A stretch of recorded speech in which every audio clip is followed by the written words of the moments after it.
రాష్ట్రంలోనే పేరు పొందిన రాజమహేంద్రవరం దేవి చౌక్లో 91 దేవి నవరాత్రి ఉత్సవాలు వచ్చే నెల 3వ తేదీ నుంచి అంగరంగ వైభవంగా ప్రారంభం కాబోతున్నాయి.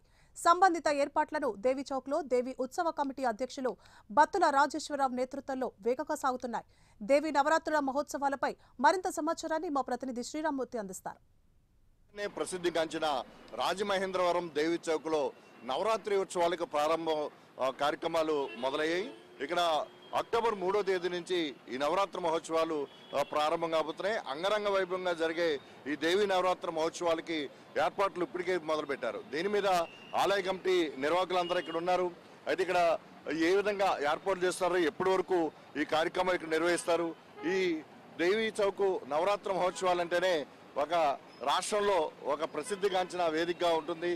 ఇక్కడ ఇదొక 91వ సంవత్సరం ఈ వేడుకలు ఇక్కడ ఈ మహోత్సవాలు నిర్వహిస్తున్నారు. ఇక్కడ దేవి ఉత్సవ కమిటీ అధ్యక్షులు బత్తుల రాజేశ్వరరావు గారు ఉన్నారు. చెప్పండి, ఏ విధంగా మీరు ఇక్కడ ఏర్పాట్లు చేస్తున్నారు, ఎన్ని రోజులు జరుగుతాయి, ఈ మొత్తం కళాకారులకి సంబంధించి వేదిక ఇక్కడ కొనసాగుతూ ఉంటుంది, ఎట్లాంటి ఏర్పాట్లు చేస్తారు? 2వ తారీఖు ఉదయం 8:45 కలస్థాపన జరుగుతుంది. ఆ రోజు నుంచి ప్రప్రథమ పూజ అయిన తర్వాత నుంచి నిత్య కుంకుమ పూజలు జరుగుతూ ఉంటాయి. 10 రోజులు కూడా ఈ 10 రోజులు కూడా భక్తులందరూ కూడా కుంకుమ పూజలో పాల్గొని అమ్మవారిని సేవించుకోవచ్చు. ప్రతిరోజు అమ్మవారికి ఒక అలంకారంతో 10 రోజులు ఏ రకంగా అయితే విజయవాడ అలంకారం జరుగుతుందో అలాగే అదేవిధంగా మన అమ్మవారికి కూడా పక్కన ప్రతిమ పెట్టి అమ్మవారికి అలంకారం చేయడం జరుగుతుంది. అలాగే నిత్యం రోజు మధ్యాహ్నం 1 గంట నుంచి సాయంత్రం 6 గంటల దాకా చిన్న చిన్న కార్యక్రమాలతో పందిరిలో సాంస్కృతిక కార్యక్రమాలు జరుగుతాయి. 1 గంట నుంచి 2 గంటల దాకా హరికథ కాలక్షేపం, అమ్మవారి మీద భాగవతం. ఆ 2 గంటల నుంచి 3-4 గంటల దాకా భరతనాట్యాలు, చిన్న చిన్న బుర్రకథలు, ఏదైనా చిన్న చిన్న సంస్కృత కార్యక్రమాలు, చిన్న చిన్న నాటికలు అలాంటివి జరుగుతుంటాయి. అలాగే రాత్రి 9:30 అవగానే అమ్మవారికి మెయిన్ పౌర్ణిక నాటకాలన్నీ కూడా ఈ 10 రోజులు జరుగుతుంటాయి. రోడ్డు మీద పెద్ద స్టేజ్ కింద ఫామ్ చేసి అమ్మవారికి 10 రోజులు పౌర్ణిక నాటకాలు 10 రోజులు ఉంటాయి. మొత్తం రాష్ట్రం నలుమూల నుంచి కళాకారులు వచ్చి ఇక్కడ పాల్గొంటారు. ఆ పాల్గొని అమ్మవారి ఆశీర్వాదాలు పొంది ఇక్కడ అమ్మవారి స్టేజ్ మీద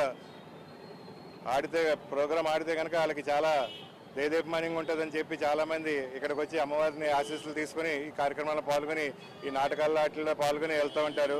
అలాగే గడిచిన కాలంలో చాలామంది సినిమా యాక్టర్లు కూడా ఇక్కడికి వచ్చి వెళ్ళిన రోజులు కూడా ఉన్నాయి. రాజసులోచన గారు, ధూళిపాల గారు, ఇలా మొత్తం ఇంకా కొంతమంది కళాకారులు ఇక్కడికి వచ్చి ఈ వేదిక మీద పాల్గొని వెళ్ళిన వాళ్ళే చాలామంది. అలాగే ప్రతిరోజు మాకు అమ్మవారికి ప్రతిరోజు ఇంచుమించు సాయంత్రం పూట దర్శనానికి వేలాది మంది భక్తులు వస్తుంటారు. వాళ్ళందరికీ కూడా ఒక క్యూ పద్ధతిలో లోపలికి వెళ్ళి అమ్మవారిని అక్కడ దర్శనం చేసుకుని వెళ్ళే విధంగా కూడా అన్ని మా కమిటీ అంతా దాన్ని పర్యవేక్షిస్తూ అన్ని జాగ్రత్తలు తీసుకుంటూ వాళ్ళందరికీ వచ్చిన భక్తులు ఏ ఇబ్బందులు కలగకుండా అన్ని కార్యక్రమం చేయడానికి మేమంతా నిర్ణయించాం. ఇక్కడ ఏ నాటకాలకి ప్రసిద్ధి? మీరు ప్రతి సంవత్సరం కూడా ఒక సాంప్రదాయంగా నాటకాలు ఆడిస్తారు కదా, ఎలాంటి నాటకాలకి ఇక్కడ ప్రాధాన్యత? ప్రతి సంవత్సరం కూడా నాటకాలకి ఇక్కడ చుట్టుపక్కల ఉన్న గ్రామాల నుంచి సత్యహరిశ్చంద్ర అన్న డ్రామాకి, అలాగే కురుక్షేత్రానికి, గయ్యపాఖ్యానానికి, శ్రీరామాంజనేయ యుద్ధానికి అలాగే 4-5 కార్యక్రమాలు బాగా ఎక్కువగా జనం వస్తూ ఉంటారండి. మామూలుగా జరిగే చిన్న చిన్న నాటకాలకు మాత్రం మీడియంగా వస్తూ ఉంటారు. అన్ని కార్యక్రమాలు సత్యహరిశ్చంద్ర నాటకానికి మాత్రం చాలా ప్రాముఖ్యత కలదు. ఆ నాటకానికి ఇంచుమించు చూడటానికి ప్రత్యేకంగా 2-3 వేల జనం వచ్చి వీక్షిస్తూ ఉంటారు. అది ఇంచుమించు కూడా హరిశ్చంద్ర నాటకం బాగా ఫేమస్ అయిపోయింది.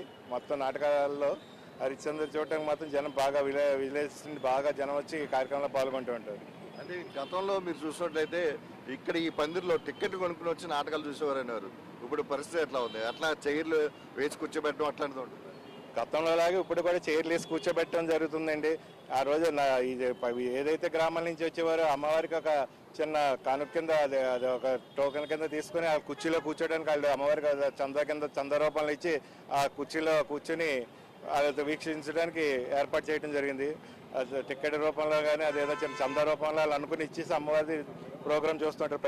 ప్రతి ప్రోగ్రానికి కూడా కుర్చీలు వేసి కూర్చోబెడతాం జరుగుతుంది. ఇప్పుడు ఈ ఏర్పాట్లన్నీ ఎప్పుడు పూర్తవుతాయండి? ఈ ఏర్పాట్లన్నీ మనకి ఇంచుమించు 1వ తారీఖు మొత్తం అంతా అయిపోతుందండి. 2వ తారీఖు నుంచి యథావిధిగా అన్ని కార్యక్రమాలు మొదలు అన్నీ కూడా 1వ తారీఖు రాత్రికి అన్ని కార్యక్రమాలతో అన్ని పూర్ణ నిండుగా మొత్తం తయారైపోతుంది దేవి చౌక్ అంతా. 2వ తారీఖు రాత్రి 9:09 అమ్మవారు నిలబెట్టడం, ఆ రోజు అలంకార దీపాలతో మొదలెట్టి ఆ 2వ నిమిషం ఉదయం 3వ తారీఖు ఉదయం కలస్థాపనతో ఇంకా కార్యక్రమం పూర్తి కార్యక్రమం మొదలవుతుంది. ఇక్కడ రాష్ట్రంలోనే పేరొందిన ఏదైతే దేవి ఉత్సవ కమిటీ ఉందో ఉత్సవ కమిటీ ఇక్కడ దేవి నవరాత్రులని చాలా అంగరంగ వైభవంగా నిర్వహిస్తున్నారు. ఇది 91వ సంవత్సరం. ఈ నెల 1వ తేదీకి అక్టోబర్ 1వ తేదీకి మొత్తం ఏర్పాట్లన్నీ పూర్తవుతాయి. 2వ తేదీ రాత్రి 9 ఇక్కడ అమ్మవారిని ప్రతిష్ఠిస్తారు. 3వ రోజు నుంచి కూడా కలశ పూజతోటి ఇక్కడ కార్యక్రమాలు చాలా ఘనంగా ప్రారంభమవుతాయని చెప్పేసి ఇక్కడ ఉత్సవ కమిటీ అధ్యక్షులు బత్తుల రాజేశ్వరరావు చెప్తున్న పరిస్థితి. కెమెరామెన్ రామకృష్ణతో శ్రీరామూర్తి, ప్రైమ్ న్యూస్, రాజమండ్రి, దేవి చౌక్ ప్రాంతం నుంచి.